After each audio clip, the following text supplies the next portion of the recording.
saja, semuanya perempuan. Nyi Rarang meskipun tinggal di sebuah gubuk sederhana tapi hatinya dermawan. Sementara kakaknya sudah menjadi orang kaya, tetapi keduanya memperlakukan adik bungsunya seperti seorang buruh. Disuruh bekerja dan jarang dihargai dengan layak. Sampai suatu hari Nyi Rarang kedatangan musafir suatu keluarga yang kelaparan dan akhirnya dijamu dengan seadanya. Sehingga makan musafir itu menyatakan bahwa rezeki Nyi Rarang ada di sungai kecil yang lewat belakang rumahnya. Setelah tamunya pergi, Nyi Rarang mengambil jaring dan melemparkan ke sungai kecil. Tadi dan ia mendapatkan berbagai jenis ikan, tapi ia tertarik dengan ikan emas kecil itu. Itulah yang ia ambil. Ikan ini kemudian diberi nama Si Leongli. Ikan inilah yang menghibur keseharian dirinya. Nyi Rarang selalu gembira meskipun diperlakukan kasar oleh kedua kakaknya. Singkat cerita, Si Leongli menjadi besar seukuran bayi dan menggemaskan. Ini tidak lain karena Nyi Rarang selalu membagi berdua dengan Si Leongli upah makan yang didapat dari bekerja di kakaknya. Diberi sedikit atau banyak, ia selalu gembira. Wajahnya diliputi senyum dan nyanyian kegembiraan. Kakaknya yang merasa heran dengan sikap adiknya yang selalu cepat pulang, kemudian mengikuti ke rumahnya, dan kemudian menjadi tahu sumber kegembiraan itu karena adanya Si Leongli.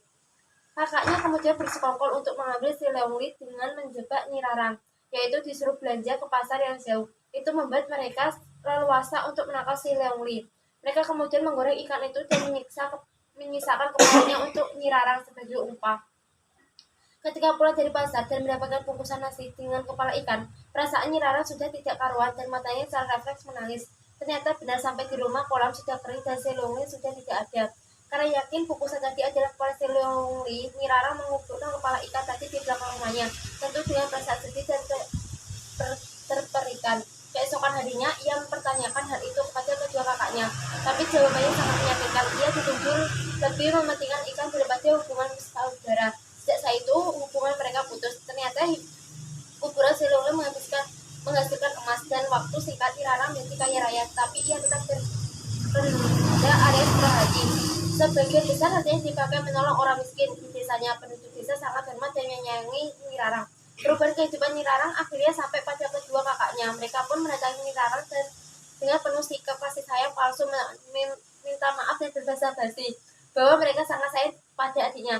Padahal sebenarnya kepo dari mana Nyi Rarang mendapat kekayaan sampai rela menginap di rumah Nyi Rarang yang pernah disakitinya. Padahal memang rumahnya sudah layak juga. Pada suatu kesempatan, kedua kakaknya menanyakan asal kekayaan Nyi Rarang. Dan karena berhati bersih, semuanya diceritakan dengan jujur oleh Nyi Rarang. Tengah malam saat semua tertidur, kedua kakak mengendap menghampiri pohon emas tadi dan menyanyikan lagu kesenangan Si Leongli yang bisa dinyanyikan Nyi Rarang. Nyanyian itu akhir pohonnya berubah emas banyak, tinggal dan mereka menunggu di bawah dan siap-siap menerima jatuhnya pohon emas. Tapi yang terjadi saat jatuh emas itu berubah menjadi buah berduri dan melukai keduanya. Karena malu, mereka kemudian pulang tanpa pamit.